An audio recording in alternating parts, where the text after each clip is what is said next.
Oh boy, which way do I go? It's me. I'm here. We're here. It's good times. Good times. I don't know where I go to get the other thing. Anyway, good to see you guys. I hope you can see me. I'm here. I'm trying to see you. It is a Tuesday. It's actually a pretty nice Tuesday for me. I'm feeling good.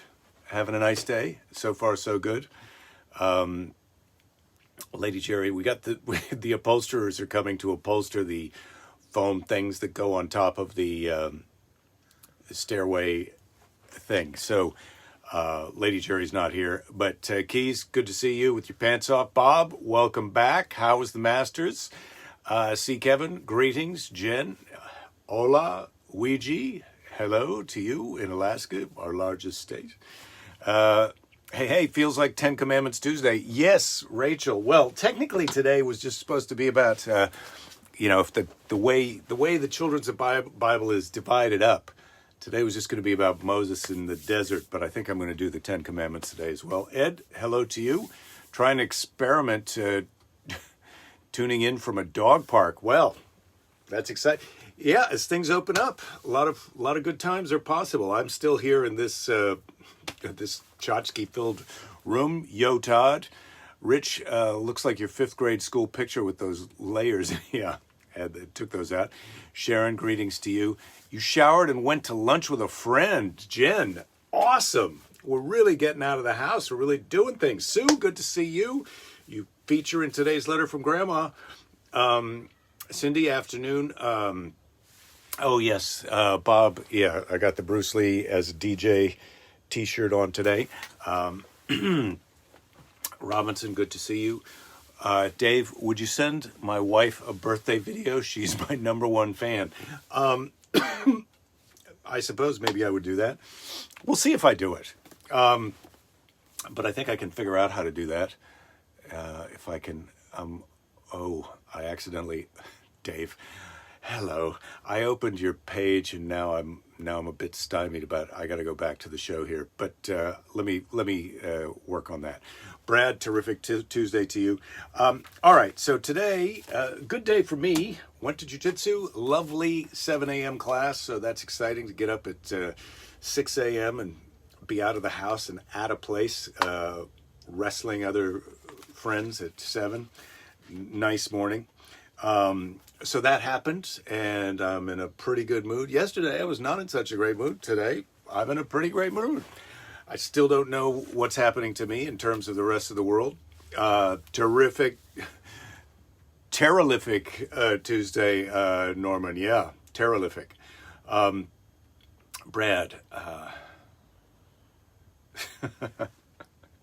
how's jiu-jitsu going? Ed's asking. Jiu-jitsu's going good. I'm back for a week and a half so far. I'm really enjoying it. Not, obviously, attendance is low. The other people are vaccinated or they've been shut in this whole time. Yeah, it's more fun waking up at 6 when it's not for work. You got that right, Rich. Don, you made it. Glad to see. You're just in time for God watches over the Israelites from the Children's Bible. Gotta have the monster lighting flashlight to read the Children's Bible, but now because we don't have the wide-angle lens, you don't see it quite as well. The Israelites wandered in the Sinai Desert, which if you look on a map is deserty, for many weeks, hungry and exhausted. They began to whisper against Moses and Aaron. At least in Egypt we had plenty to eat, but here we may die of starvation. Boy, you free a bunch of people from slavery, and now they're complaining about the heat. The Lord heard what they were saying and told Moses to summon his people. They shall be well provided with food, God promised. So, God's taking care of it. I don't get how he didn't realize, like, your people are wandering around in the desert. Maybe you should treat them to lunch. That same evening, flocks of quail suddenly appeared, which were caught and roasted. So God doesn't do all the work. He sends you the quail, but you still got to catch those mofos and roast them up. The next morning, the ground was covered with small round shapes, white and tasting of honey. The Israelites were puzzled. "What is this?" they asked each other. "It must be manna, for it falls from heaven." "This is bread sent by God," said Moses. "Let the people gather as much as they can eat in a day and no more." We know that this is going to go wrong. These people in the desert, they're mad that they don't have anything to eat. Now they got something to eat.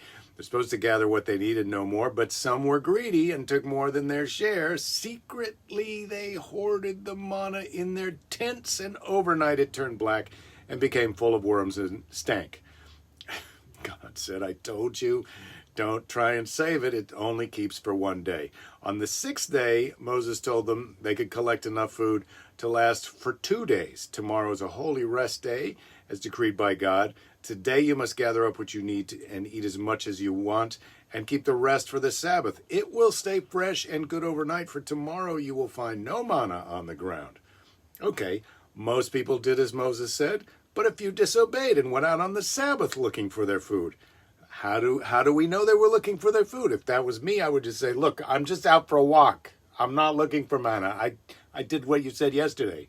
Meanwhile, I'm totally looking for manna. "I can't find my keys. I dropped my keys out here in the desert." "What do you need your keys for? We're never going back to your house." "Oh, right. Well, I get confused. It's hot." When will people learn to obey my rules? The Lord asked Moses. This is a perennial question for God. When will the people learn to obey my rules? And the answer is not yet. We're still not ready to obey your rules. So the days passed, and the Israelites, as they made their slow way across the burning desert, complained of a lack of water. "Oh, now you're thirsty. Oh, now you're thirsty. First it's hot, then you don't have any food. Then we get the quails, we're out of quail. Now the manna, then you're hoarding that in your tents. Now you want water. Okay, well, you kids, you're really complainers. Why did you bring us out of Egypt just to die of thirst?" they asked angrily. "Look, okay, you're free. Here's some water." But God told Moses to go to a certain rock and strike it with his staff. This is the magic staff. I'm assuming this is the same one that can turn into a snake. As he did so, water cold and pure gushed out of the rock so that they could all drink their fill. So this is great. This is Moses. It's a really awesome magic show. I mean, if I could put on this kind of magic show at Jake Fest, I'd be playing to sell out crowds. Like, who wants beer? I just hit a rock, beer starts gushing out. All right, nachos. Anybody want some nachos? I throw a bunch of leaves in the air, it comes down nachos. That's the kind of magic show that I would be doing for you if I had that power. I don't have that power. And so now, after 3 months, the children of Israel arrived at the foot of the holy mountain in Sinai, where they made their camp. Moses went up the mountain to pray to God, who told him in 3 days God would speak to the people. So the morning of the third day, the sky turned black, thunder and lightning crashed and rumbled in the darkness. The mountain itself belched smoke and fire. And Moses said, "Hey, we're going up to talk to God." And the people were like, "You're going up to talk to God. I don't like the looks of this mountain." So Moses goes up by himself. Then the voice of God was heard like a mighty trumpet calling Moses to him. So he goes up the mountain, comes back with the commandments. Spoiler alert, we all know these commandments, but I like the way they word them for children. You shall worship no other God but me. Duh, we all know that. You shall not make any statue or picture to worship. That hadn't even occurred to us, but thanks for the heads up. You shall not speak. I was just thinking about making a picture to worship because I don't know where you are, God, so I got this picture that I'm worshiping it. But it's of you. You shall not speak the name of the Lord except with reverence. I'm trying. You shall keep the Sabbath and seventh day as a holy day and rest. For in 6 days I made the world, good enough for me, and then I rested. So that's what I want you to do. It's like a tribute show to me. That's what I'd like you to do. You should show respect. You shall show respect for your father and mother as a parent. I like the sound of that. You shall not commit murder. I can't believe, what number is this one? I would have put that one first. I already committed murder because you told me that. Anyway, So you can't commit murder. This is really the big one. You don't be unfaithful to your husband or wife. That's solid advice. It seems I get solid advice, and a lot of people are not obeying that one. Thou shalt not steal. You shall not steal. Don't steal. Okay, fair enough. You shall not speak falsely against others unless you're a police officer. You shall not envy another's person's possessions. Now that's a good one, right? You shouldn't envy another person. That's usually the coveting one. But you shouldn't envy another person's possessions. I feel like that's solid advice for your own personal sanity. If you're constantly like, how did he get that Rolex? I wish I had a Rolex. That's just a path for pain. So I would say that my big takeaway, of course, we knew about the murder, we knew about all this other stuff. You shall not envy another person's possessions. That's just good advice. I recommend that you don't envy other people's possessions, just for your own sanity, heartache. The coveting of the neighbor's wife. I think, Phil, that's covered in the possessions. That was back when your wife was your possession. Those were not the good old days. Okay. All right. Rich, the Bible sounds a bit condescending. Yeah, it is. God is a real, he's a real hard guy, hard ass. Well,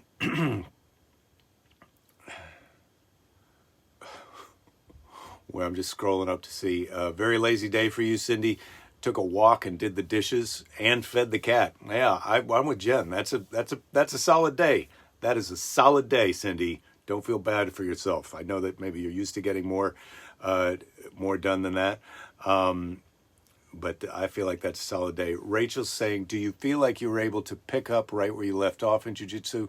Was there a bit of a relearning curve coming back after being gone for so long? Well, I suppose it hasn't been so long that I've forgotten everything, but it has been long enough that it has to be, you practice it so that then it's second nature when you're doing it. And since it's very dynamic because you're wrestling with another person who's making choices. And so then you got to deal with their choices and you want to quickly do something. I was saying about my friend Sam, who's very good and also 22 years younger than me. But he's so quick with his choices and I can understand the situation. And I got in that situation again 2 days later last week. And I knew what I wanted to do. But before I could do it, before I could grab his wrist like I knew I wanted to in that situation, I was like, this is when it was too late. He was already around me. So it's not so much relearning. It's getting your reflexes and instincts back up to speed. And yeah, there's some things that you forget and details that you're always kind of trying to refresh in your mind. It's a totally fun puzzle kind of a game. And also, dangerous. Jen saying, let me guess, someone hoarded water. I didn't read about any hoarding water in there. You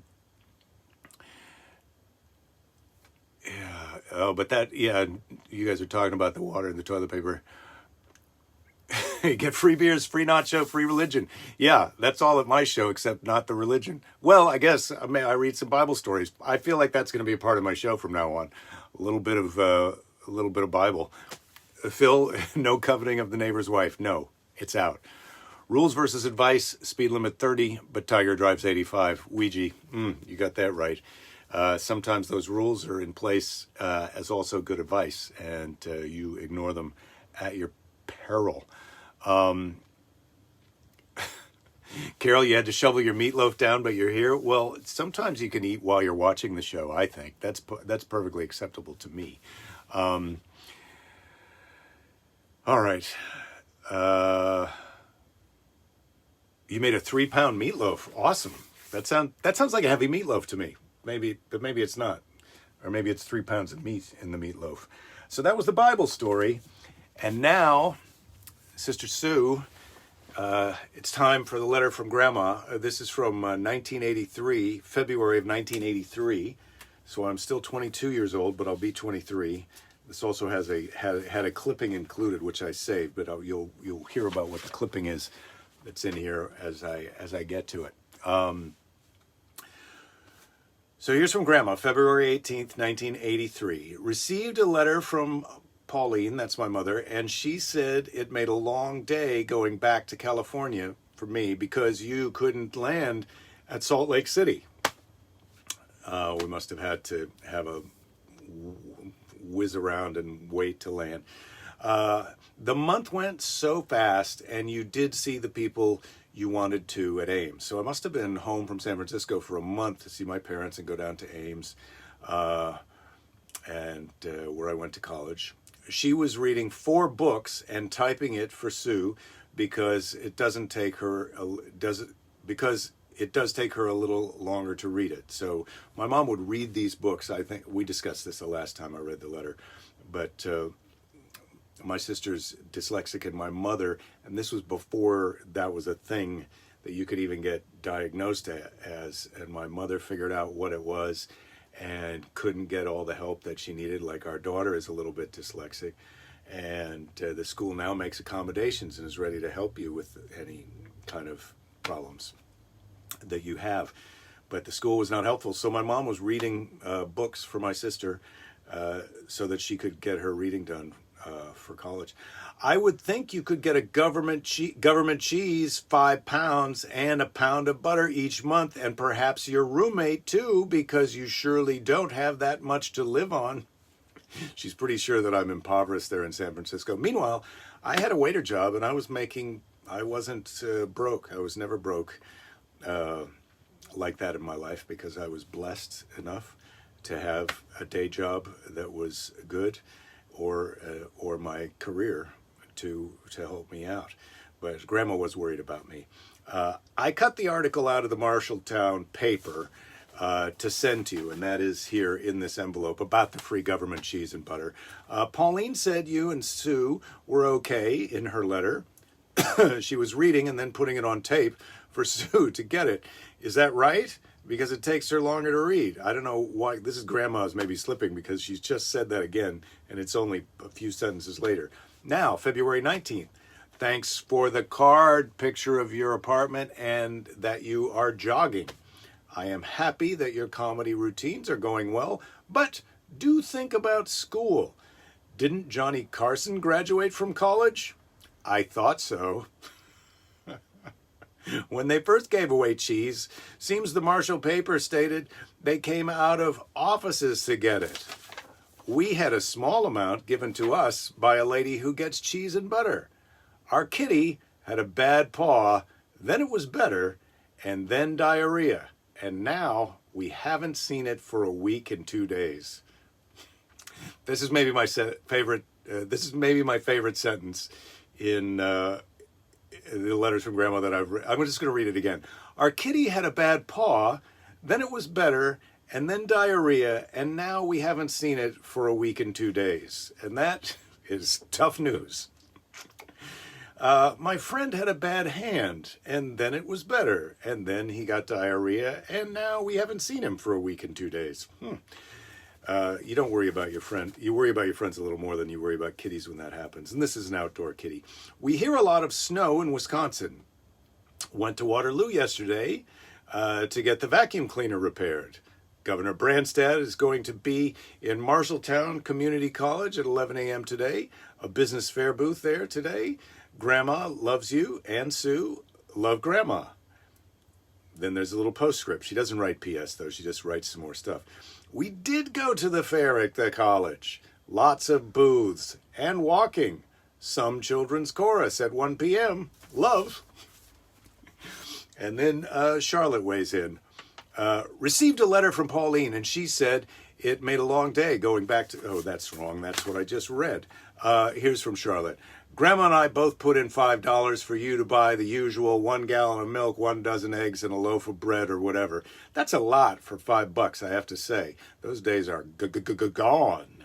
Now you're not getting even a half gallon of milk for $5 here in California. Not that kind of milk that Lady Jerry likes. I know of a new occupation you could study. Ooh, what is it? Law. She's underlined it. You're a good reader, and you could debate. Am writing this at the mall while we're shopping. We got your card today. Thrilled to get it. Better look into 5 pounds of cheese and 1 pound of butter distribution. I think the minimum income is $770 or something. It's on the enclosed clipping.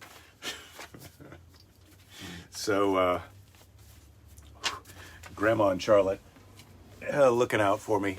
Yeah, the government cheese and butter days. Sister Sue is saying our mom's pretty super. Yeah, I agree with that. Ouija, you're playing Little Feat on your show tomorrow. I do like Little Feat, I have to say that. Lowell George would have been turned 76 today. I feel that needed conveying. Yeah, I'm not sure, sadly, that I know how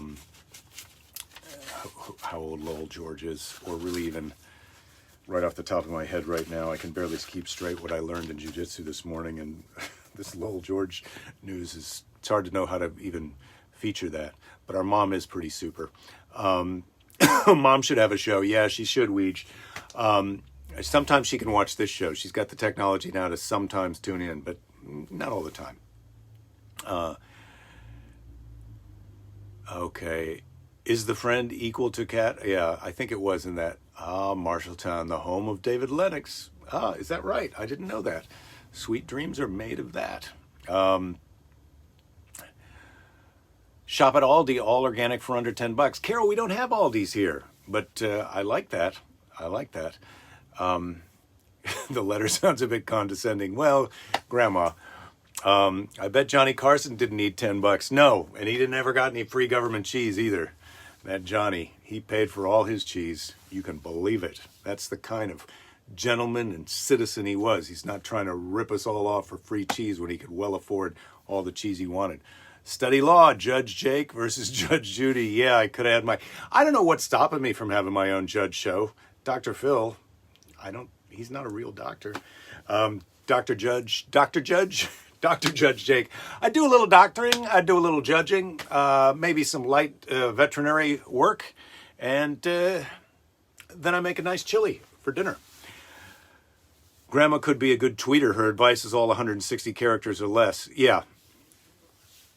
Oh, Annie Lennox. Annie Lennox, not Dave Lennox. Oh, Annie Lennox. I didn't know Annie Lennox was an Iowan, but I do love Annie Lennox. If you are interested in listening, well, I don't know if there's even any good recordings of this, but John Boutte, who did the theme song for Treme, for a while was singing that Annie Lennox Why song, and just nailing it. I mean, it's a great song.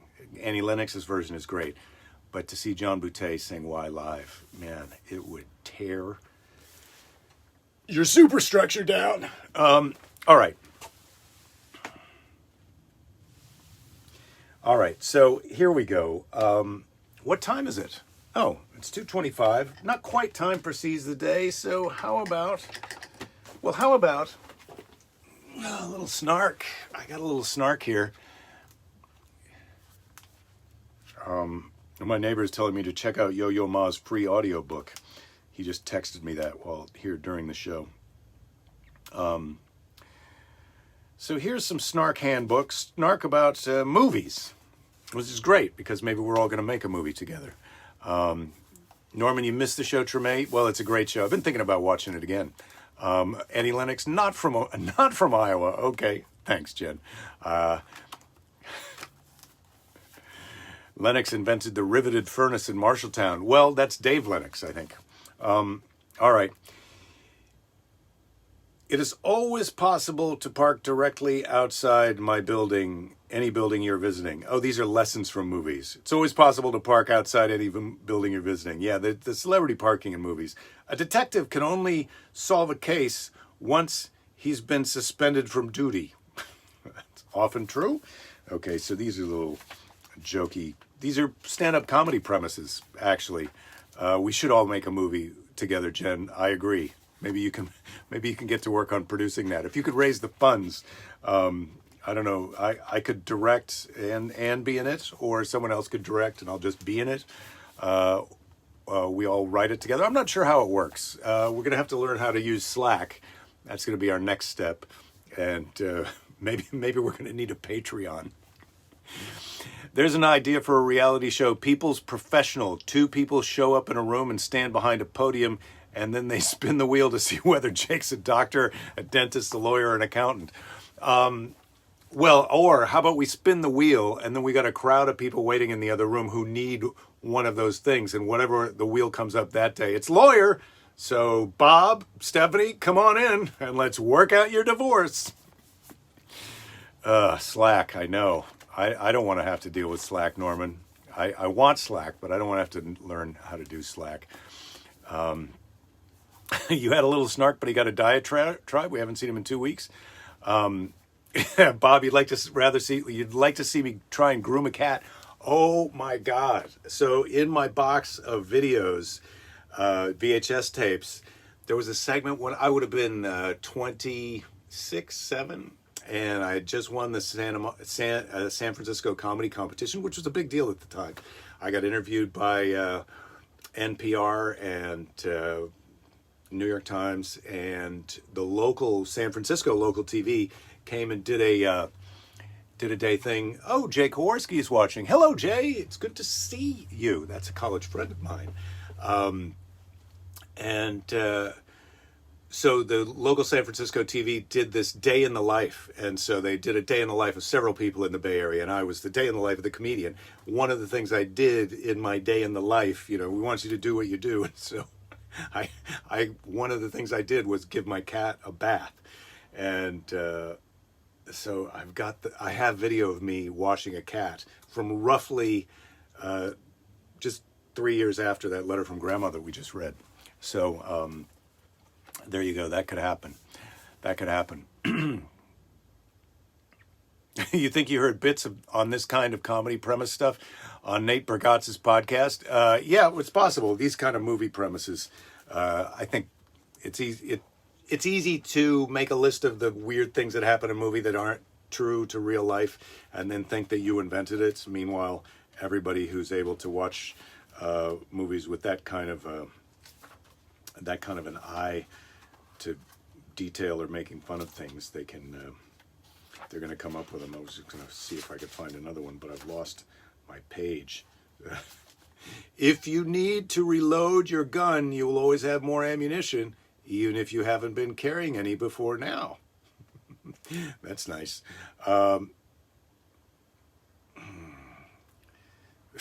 If being chased through town, you can usually take cover in a passing St. Patrick's Day parade at any time of the year. It is funny how many times there's some kind of weird public festival going on when you're running away from the bad guys. Random question for Jake. Is your first name Scott? Yes, Rachel. Is it on my library card, credit cards, or no? Is my first name Jake? It's Jake. I'm able to use Jake on most of those things, but not all. If you've already washed a cat, you can qualify as a cat groomer assistant. If things really bottom out in comedy, your wife is always looking for qualified assistants. And I'm sure she would love to post a video of you washing a cat on her website. Yeah, well, we'll see. We'll see. We'll see if it comes to cat washing. But I'll be honest with you, Bob, I do have a little money saved up to just, I didn't take all of Grandma and Charlotte's advice, but I did save some money just in case, so I wouldn't have to wash cats in my old age, unless it was for pleasure. When you're only washing cats for pleasure, that's how you know you've made it. Forget about a Rolex watch. Forget about a fancy car. If you're only washing cats for pleasure, you're still making it, in my book.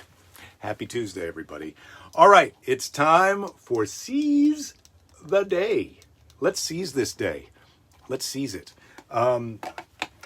Here we go. Seize the Day. Today's Seize the Day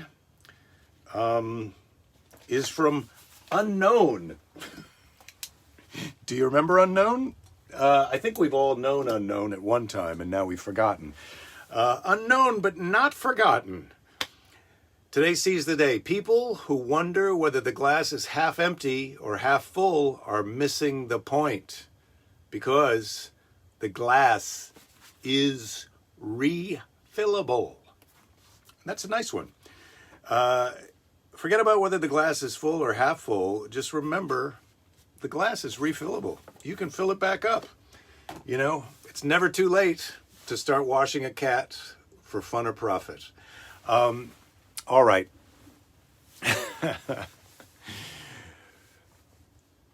What are you saying here, Bob? You're absolutely right. We routinely wash cats for pleasure. The gaping wounds on your hands and arms are just an added bonus. Well, if you want to wash a cat, you're going to get scratched from time to time or bit. Just like if you want to make an omelet, you got to break some eggs. All right. Happy Tuesday, everybody. Tuesday the 13th. We're doing it. Fingers crossed. We're going to make it to Wednesday the 14th. Tomorrow, our animal is going to be an animal. I'm going to have to figure it out. So I've got my work cut out for me this afternoon. Don't give up. There'll be plenty of time to give up later. Thank you for watching. I will see you all tomorrow. Plus a few other people, I hope. To dream.